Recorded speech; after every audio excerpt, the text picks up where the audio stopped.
Venezuela was a colossal asset for China as a piece of real estate from which the CCP could operate against us, but also a huge resource, sitting on the world's largest reserves of oil. Michael Waller is a senior analyst for strategy at the Center for Security Policy. Trump has just pulled out a linchpin in an elaborate piece of machinery for the CCP's sprawling global empire. To bring outlaw dictator Nicolas Maduro to justice. In this episode, he breaks down how Maduro's capture has shifted the entire geopolitical landscape, from Venezuela to Iran to Cuba and to communist China. He is really just a cartel leader running a country. You've sent a message to the regime, as Trump has very bluntly done. Stay in your lane or we're going to come and get you. The key is that this in Venezuela is happening in parallel with what's happening in Iran. This is American Thought Leaders, and I'm Yanya Kellick. Michael Waller, such a pleasure to have you on American Thought Leaders. It's good to see you. Let's talk about Venezuelan leader Maduro being captured by the United States. What are the geopolitical implications here? What's going on? There are potentially huge geopolitical implications because now no leader on earth is safe from the United States. If we have the capability to undetected come into a huge fortified military base and break into the inner sanctum of where a leader is hiding and snatch him out undetected, then the whole world has changed.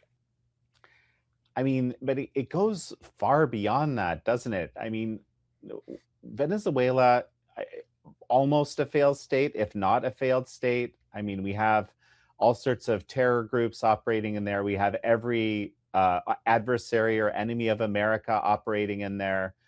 And we have, him ostensibly being a massive drug dealer per U.S. indictment. How does that change that dynamic? Well, first of all, the whole cartel that he led is still intact. It's still in place. It's unhurt. It's still running that country. So what happened with Venezuela? You had a very prosperous, very democratic, very sophisticated country taken over by a dictator, Hugo Chavez, who then used an electoral system that he had developed, electronic vote counting system, to keep power and then to control a referendum to change the Constitution to make sure that his people always stayed in power. So when he left the scene, his designated successor, Nicolas Maduro, came in, and now then we got what we got. But what they did was they turned their power base into a vast criminal enterprise.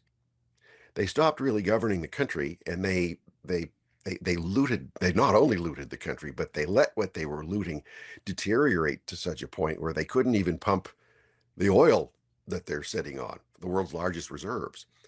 So they turned it into a gangster state, and in so doing, they just simply allowed any bad element in the world who hated the United States to come there and operate freely. Whether it was the Russians, whether it was the communist Chinese, whether it was Hezbollah, whether it was cocaine traffickers, you name it, they were allowed to go in and stay and really build their own little enclaves in there. What are the implications with respect to communist China? I've seen quite a bit of commentary on this issue. Notably, there was actually a delegation from China there, hours before the raid that took Maduro actually took place. What do you think? Well, it was interesting because just a couple days before Trump removed Maduro, the Chinese regime had said, we're not going to give up an inch of our gains in Latin America. So Trump just went and took away a lot of those gains. Venezuela was an important linchpin for the CCP and for its global strategy in building a blue water navy that will ultimately be able to operate in any part of the world. It will become a trans-Pacific power on the sea. It will become an Atlantic maritime power. The PLA Navy would become under this plan a Caribbean power, which means control over Panama Canal, which means control over shipping from Houston, Galveston, Mississippi River Delta, anywhere, come to anywhere in the world. So it would use its Belt and Road dual use port facilities, both seaport and airport facilities, to expand its power projection, and then to potentially allow, not potentially, but this is the whole theory behind it, to allow any Chinese warships existing now or those that are being built now to dock at these Belt and Road facilities anywhere in the world. So Venezuela was a colossal asset for China as a piece of real estate from which the CCP could operate against us, but also a huge resource sitting on the world's largest reserves of oil. Once that infrastructure was restored, Venezuela could provide the Chinese communists with any amount of oil, and for them it's embargoed oil, right? It's under sanctions, so the Venezuelans can't sell it on the open market for dollars. They have to sell it at a steep discount, and the Chinese communists don't even have to pay in petrodollars. They're paying in yuan, or they're paying in barter. So this is super cheap oil that's keeping Xi Jinping's whole domestic and global agenda afloat, and they've just lost it. There's this other dimension I heard about. There was commentary about how it was Chinese radar systems that had been basically evaded by the American force. Have you actually followed the dynamics of the raid and what we actually know as a fact? And how did this fit in? Oh, this is a big defeat for the CCP's military hardware industry and for the Huawei telecommunications industry, because Venezuela is wired with Huawei. So Beijing is so smug about controlling the world through Huawei. Well, it looks like the United States was able to break in through cyber attacks into the whole Huawei system and shut it down, and also to break in to the logic systems of the computers running the Chinese-made air defense systems and to shut those down. Fascinating. So it wasn't that the systems weren't working, it was that they were disabled. They were disabled. Let's go back to the first thing that you said, which is that the cartel that Maduro was the head of is still entirely in place. Is that part of the plan? Well, you have a very vibrant, very numerically strong and morally strong Venezuelan opposition. They've won repeated presidential elections legitimately, but that was lost through the phony vote counting. The problem is, though, the opposition is not in a position to take power. It's not in a position to take control of the military or the security apparatus or the secret police or anything like that. And in fact, a lot of those positions are being run by Cuban nationals, Cuban security and intelligence officers. So Venezuela surrendered its sovereignty long ago under Maduro to other countries that are literally running this cartel system for them. So because the opposition is not well organized, I mean, the presidential candidate is still living in Spain. What's he doing over there? Why isn't he, in Florida or some other place working every single day with his colleagues to form a government? They're doing that virtually, but they're not doing that personally yet. And the fact that they're waiting until now to do it shows they didn't have a plan to take power in the first place. So we as Americans are stuck with what we have. You can remove the entire regime and destroy it, but then you throw Venezuela into chaos and civil war, and you're letting the bad actors potentially take control of the situation that would require a commitment of U.S. troops.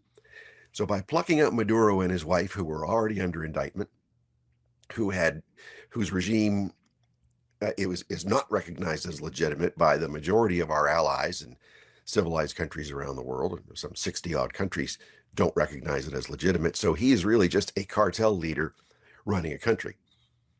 But we couldn't simply install somebody in his place because there's no way to control the army, the generals, the colonels, all the other officers, the secret police, the Cubans running things, the Iranian Revolutionary Guard, Quds Force, and Hezbollah running all over the place. So what do?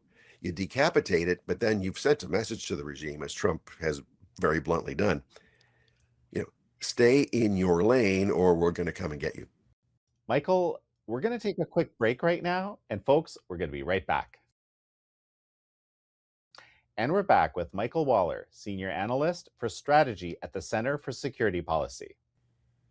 Okay, and so this is actually exactly what I wanted to ask you next. Like, what is the purpose of this, right? So I think you've started to tell me, right? You're basically, I mean, does this mean America's getting, its investment in the oil sector of Venezuela back? Does this mean that, Hezbollah activity there is going to be neutralized? Does it mean, what does it mean? It means a lot of things. Now, it can mean a lot of things to you and me. It can mean maybe one or two things to the president. We don't really know. But what we do know is that the president went out of his way in his national security strategy that came out in November to say that he is restoring the Monroe Doctrine of 1823. But he is creating what he calls the Trump corollary to the Monroe Doctrine, which is to expand the Monroe Doctrine's meaning, because it was President James Monroe was thinking of keeping out the European empires from the hemisphere to defend the independence of the new Spanish-speaking Latin American republics. Well, there was no Chinese empire bothering us at that time. So what Trump has done is to expand the Monroe Doctrine to include the CCP as an imperial hostile power that has to be pushed out of the hemisphere. That's one thing. Another thing, so this is part of Trump's global vision that he enunciated in his strategy. Another part of it is that Maduro and his wife and others in the regime have been under indictment for many years. And it's incumbent on us to stop the flow of illegal drugs and to stop narco-terrorism in the region. And what better way than to topple the man sitting on top of the world's greatest reserves of oil? Not oil so that we can control it, because it's probably cheaper just to buy the oil and to build the infrastructure to drill the oil, but to prevent the oil from being used to fund the Cuban communist regime that won't exist without this oil, to prevent the oil from becoming the private reserve of the Chinese Communist Party. If you look at the new coastal refineries in much of China right now, a lot of them have been built specifically to refine Venezuelan, the heavy crude coming out of Venezuela. So it was the CCP's long-term plan for this.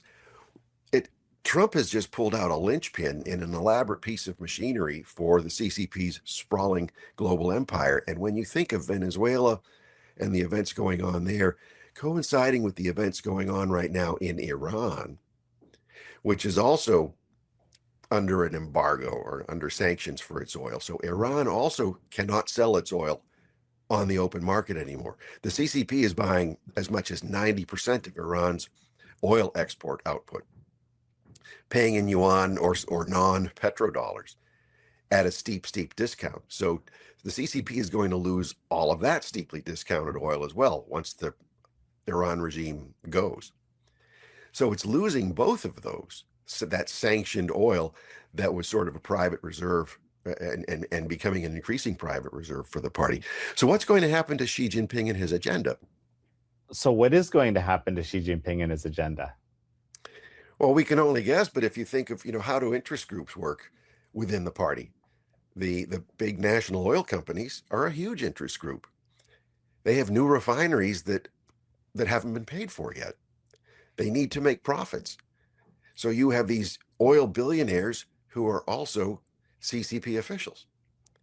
You have provincial officials that depend on the oil refining industry, who also have a lot of power within the CCP and Xi Jinping's base within the party. All right now, while Xi is purging the military yet again, so he's feeling unstable. So can you imagine how he has to seem invincible? He has to seem flawless. His whole domestic image is one of flawless perfection, and he's making China a superpower and an extremely modern, economically powerful future of the world. Well, what's happening now? That whole thing risks collapse. The CCP is super leveraged out. It cannot afford to lose anything economically right now. So its only other main source of sanctioned oil is Russia, and Russia's happy to sell more oil to China. But Russia is also being forced to sell it at a heavy discount because its oil is under sanction. So while she can squeeze more discounts out of Russia, it can't squeeze too much more because Russia's not going to sell its oil at a loss. So I think the CCP has painted itself into a corner, and Trump has taken advantage of this by two things: pulling out Maduro and beginning the end of the regime there, the cartel regime, and supporting the Iranians in their revolution against the mullahs. So one of the criticisms of this whole operation is that it actually is regime change, something that we're not actually supposed to be doing per Trump doctrine, or per many of the expectations of the coalition that brought Trump and others in the administration to power. What's your take? Well, it is regime change. It's changing the leadership of a regime, and frankly, it's not a forever war. Now, you can criticize regime change all you want, but it's far better for us to maintain our interests by getting rid of enemy regimes that threaten us, that attack us, that flood us with drugs and illegal aliens and criminals and gangs, and that support terrorism. Better to do it the way we did it, at no cost to American lives. And it's not like it's in some far-flung part of the world. It's right here in our hemisphere. And that's been part of the American tradition for 200 years, with the exception of Obama, really, who renounced the Monroe Doctrine. And that is to preserve order and in our hemisphere, and to when a regime has acted as not in a sovereign way, but in a way as a colonial asset or an imperial asset of external powers like the Chinese Communist Party, then it's fair game. Because this fight is against the CCP every bit as much as it is against the drug cartels. Fascinating. And so what are the implications of what's happened for China's calculus around Taiwan then? Well, we don't know what the real calculus is, but we can certainly guess. Part of it is, the whole fervor to invade Taiwan is very popular in much of mainland China, and especially within the CCP. Well, to do that, though, you can't cause pain and suffering at home, whether it's with the population there that's dependent on gasoline and oil, or whether it's the party itself that's dependent on gasoline and oil to have not just a strategic reserve, and not just enough fuel to invade Taiwan, but enough to make sure that the economy is cushioned among the party elites so that these guys don't go broke supporting Xi Jinping's war against Taiwan. So now, the party needs stability to plan its instability. It needs stability at home, and it needs a stable geopolitical situation among other powers. What Trump did was he threw a wrench into that by pulling out that linchpin, and now he's made it so that the CCP cannot calculate the impact of oil on the Chinese economy should the CCP, or when the CCP decides to go ahead and invade Taiwan. So I think Taiwan's been given an extra lease on life for the moment, and maybe even Xi Jinping's own rule has had a bit of its lease on life taken away. Based on your analysis, is this, there's a lot of discussion about whether this is actually legal action that was taken. Is this, is this war? Is this, as you've been describing, executing a warrant? Where are we at? Well, just look at in our country. If you have certain cases where authorities want to execute an arrest warrant, they don't just go up and knock on your door and say, turn yourself in. They'll show up with SWAT teams. They'll show up with helicopters, with armored vehicles, on American citizens. And yes, that's abused, but that's how our system is and how it works. And oftentimes it's necessary to do that. So if you're executing an arrest warrant abroad against a nominal chief of state, well, you need to go in with a lot of power as well. So that's, if you look at what the Trump administration says it did and what it actually did, in fact, was it took the grand jury indictments, and then it executed the warrants for arrest. So this was a law enforcement-led operation with military support to keep those serving the warrant safe, and actually to enable them to serve the warrant in the first place. So the Trump administration is saying, no, this is simply executing a warrant. It is not a military operation for military ends. It's military support for a judicial operation. That, under the law, under U.S. custom and U.S. law, is indeed very legal. And, the other criticism I've heard a lot is that, this sets a precedent, and you kind of alluded to it too in what you were saying earlier, that this sets a, it's a violation of Venezuelan sovereignty.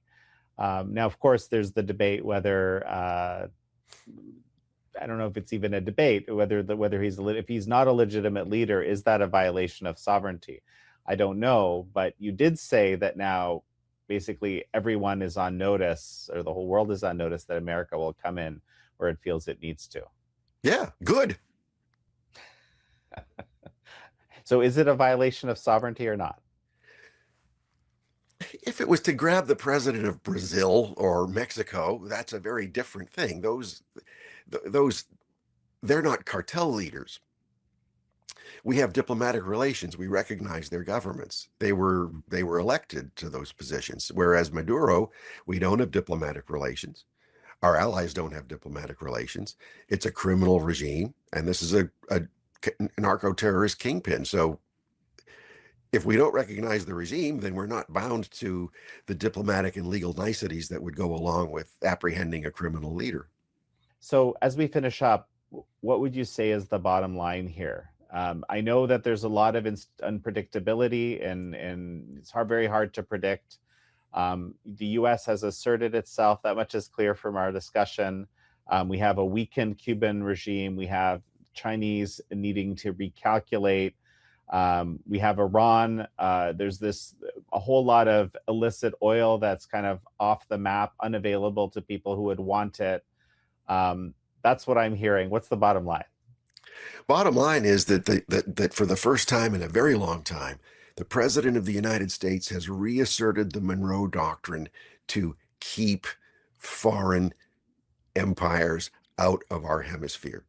He did this with Maduro, who had subsumed his country's sovereignty to the Chinese Communist Party, to the Cuban regime, to the Iranians, to the Russians, and then turned it into a gangster state. And this shows that the United States is very serious, that Trump's national security strategy is not merely another nice piece of paper that every president puts out, but there's real force and real teeth behind it, and that no one in the world can challenge us. Well, Michael Waller, it's such a pleasure to have had you on. Good to be with you, Jan. Thank you all for joining Michael Waller and me on this episode of American Thought Leaders. I'm your host, Jan Jekielek.